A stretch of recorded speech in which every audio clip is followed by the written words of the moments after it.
28 जुलै 2025 ला माधुरी हत्तीन नांदणी मठातून वणताराला गेली. जवळपास 10.5 महिने झाले. माधुरी हत्तीन गेल्यापासून सातत्यानं माधुरी परत कधी येणार या संदर्भामध्ये संपूर्ण सांगली, कोल्हापूर, बेळगाव या जिल्ह्यातल्या माधुरीवर प्रेम करणाऱ्या सर्व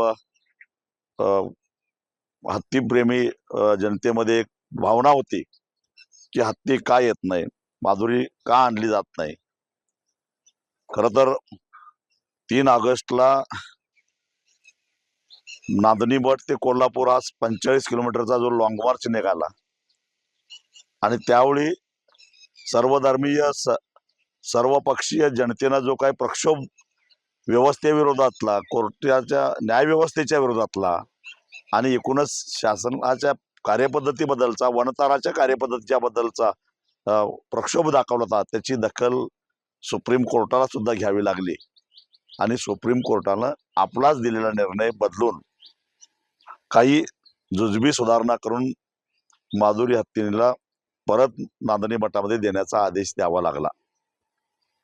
आणि त्या ज्या सुधारणा आहेत त्या सुधारणा करायला अनेक तांत्रिक अडचणी येत होत्या आणि त्या तांत्रिक अडचणी येत असल्यामुळं पुन्हा एक मोठी अस्वस्थता निर्माण झालेली होती.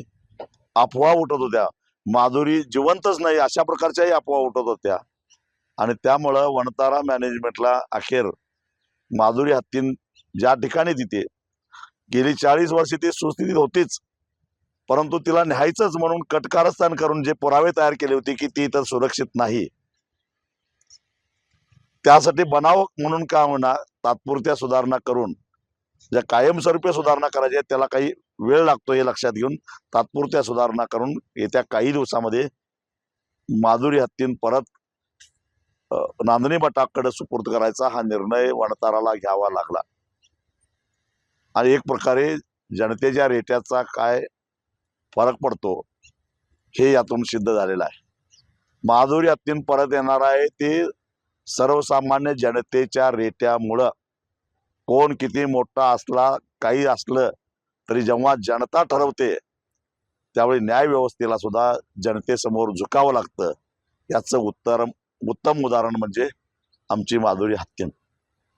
लहान बाळापासून ते वृद्धापर्यंत सगळ्यांच्या गळ्यातली ताईत असणारी माधुरी 11 महिन्याच्या प्रतीक्षेनंतर काय होणार पुन्हा नांदणीमध्ये येणार आहे याचा निश्चितच आम्हाला आनंद आहे.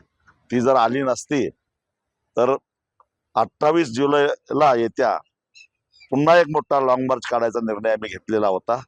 मला असं वाटतं की तो लॉंग मार्च आम्हाला काढावा लागू नये आणि काढायला लागलाच तर गेल्या वर्षाच्या दुप्पट जनता रस्त्यावर उतरलेली असेल.